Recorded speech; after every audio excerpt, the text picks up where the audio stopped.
अस्सलाम वालेकुम। खालिद मुस्तफ़ा का सलाम, प्यार भरा सलाम और आदाब कबूल कीजिए। मैं अपने प्रोग्राम नाज़रा के साथ कनाडा से हाज़िर खिदमत हूँ। आज का प्रोग्राम बड़ा दिलचस्प है। जो खबरें मैंने इकट्ठी की हैं उसके तहत एक अजीब सी हलचल मची हुई है। हर आदमी ऐसे ही लगता है कि वो ईमानदार है और बाकी सारे झूठ हैं, सारे झूठे हैं, चोर हैं। लेकिन बहरहाल बात ये होती है कि हर एक के मुंह से खुद ब खुद ही चीज़ें निकल जाती हैं। अल्लाह की तरफ से ऐसा होता है कि जो वो अंदर से पेट में अंदर भरा हुआ है ना, बुरी बातें वो निकल जाती हैं। सबसे पहले तो मैं आपको बता दूं कि जो यूथी हैं बेचारे मायूस हो गए हैं कि भाई उसकी तो सारे रिजेक्ट हो गए इमरान खान की कोई।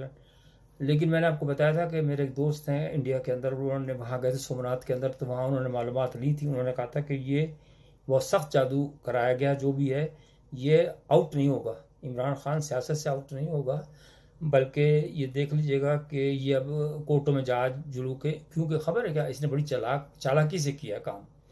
इसने सारे जितने वकील है ना, जो वकीलों को हाथ किया है, तो वो ज़ाहिर उनको टिकट भी दिए, उनको लालच भी दिया, तो वो कैसे होने देंगे। उनके उनके जो ताल्लुकात हैं वो जजों से हैं।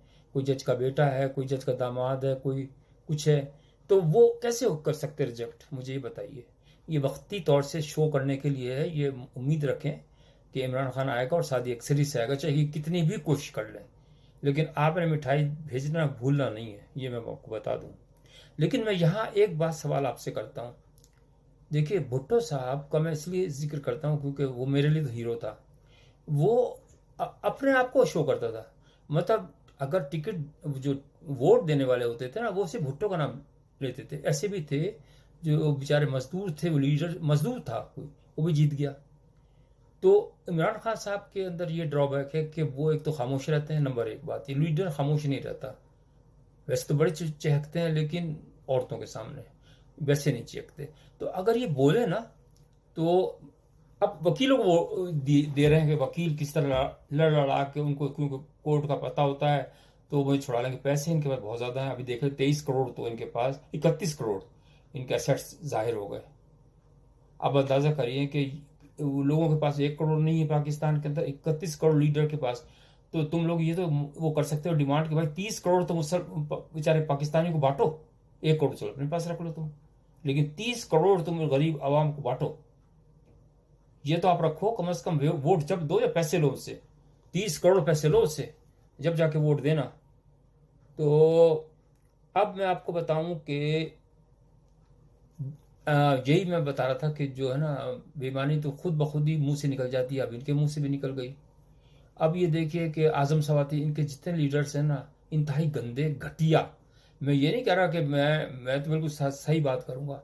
आजम सवाती जंगल में रह रहा, पत्ते खा रहा, और उसके जिस्म पर वो भी नहीं थे, कपड़े भी नहीं थे, तो वो फिर बेचारा पत्तों से जिस्म ढांप रहा है। दाढ़ी इतनी सफेद बढ़ गई क्योंकि घर वालों ने निकाल दिया। घर वालों ने कहा तुम तो गए थे कि मैं वहां बहुत लूटूंगा पाकिस्तान को, लेकिन क्या लूट के आए तुमने, तो खुद लुट गए वहां पे। तुमने अपनी इज्जत लुटा दी, तुमने मेरी इज्जत भी लुटा दी। उसकी बीवी ने कहा कि तुमने तो लाइट जला के काम किया, तो मैं भी बदनाम हो गई। भाई मैंने तो तुम्हें इसलिए भेजा था ना सवात, कि तुम करोड़ों अरबों डॉलर कमा के लेके आओगे, ताकि हमारी जो बुढ़ापा है ना, बुढ़ापा तो खराबी भी है, लेकिन भर अल्लाह उनको जिंदगी दे। तो मैंने तो इसीलिए भेजा था कि भाई तुम कोई, हम जैसे एक प्लांट तो हमारा है ना शराब का वहां पे, इसका शराब का तो प्लांट है, इसके बच्चे चला रहे हैं। तो एक अपना प्लांट खोला जा रहा था कि शराब का नहीं हो तो चलो बियर का खोल लें। चलो शराब मना है ना, बियर तो मना नहीं है, बियर हल्की फुल्की चला देंगे, चलो कोई बात नहीं, पाकिस्तानी है, कोई मसला नहीं। लेकिन वो बेचारे को जंगल में पनाह लेनी पड़ी। अब वहां से उसे भेज रहा है तो कागजात, अब वो कौन एक्सेप्ट करेगा। तू वैसे ही तेरे जो शनाख्ती कार्ड है वो तो रिजेक्ट हुए हैं। अच्छा वो हैं क्या था, एक और दो वो हैं उनके जो इश्किया अंदाज में पीरनी से बातें करते हैं। बुखारी है क्या नाम है, वो भी था। वहां से बैठ के, लंदन से बैठ के कहा, मस्तियां देखें आप कि क्या हाल है। यानी पाकिस्तान को ये हराम का बच्चा समझते हैं, यकीन माने। इस तरह ना समझो, खुदा के वास्ते इस तरह ना समझो। इसलिए हाँ, हुकूमत करो, आओ, तुम वहां पे पेश हो, अपने खिलाफ जो मुकदमात हैं उनका वो करो, फेस करो। और अगर तुम बाज़त बरी हो जाते हो, और बरी हो भी जाओगे इसलिए कि तुम्हारे ताल्लुकात हैं। गरीब आदमी देख लें आप, इसके अंदर निकाल लेना जितनी सीटें हैं ना, उसके हिसाब से निकाल लें कि गरीब कितने हैं जो खड़े हुए हैं। तो आप उसको अंदाज़ा हो जाएगा कि गरीबों की अहमियत क्या है। गरीब तो सिर्फ वोट देने के लिए होता है। उसको और कोई काम नहीं बेचारे को।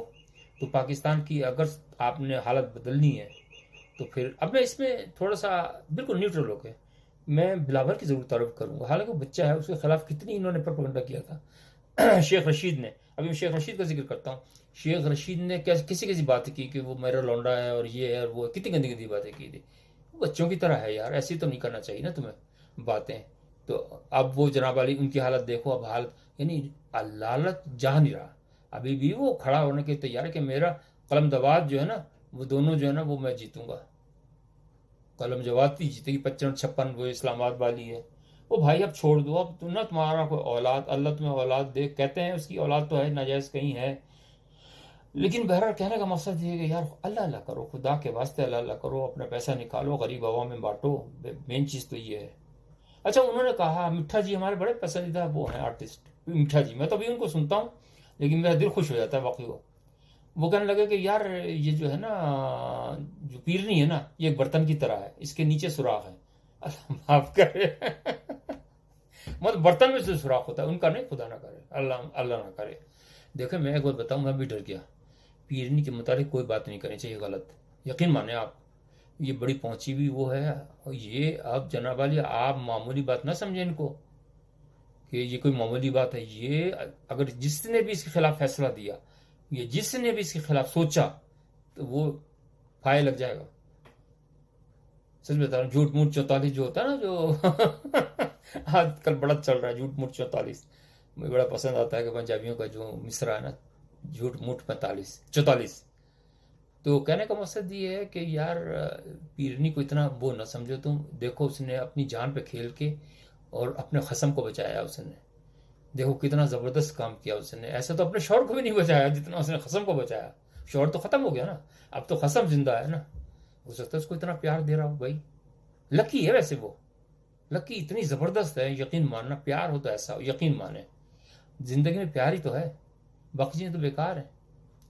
और अब देखें इसकी जो यानी जायज़, जो इस कसम की जो जायज़ वो है ना पैसे, वो भी जाहिर हो गए 31 करोड़ जायज़ जो शो हो रहे हैं।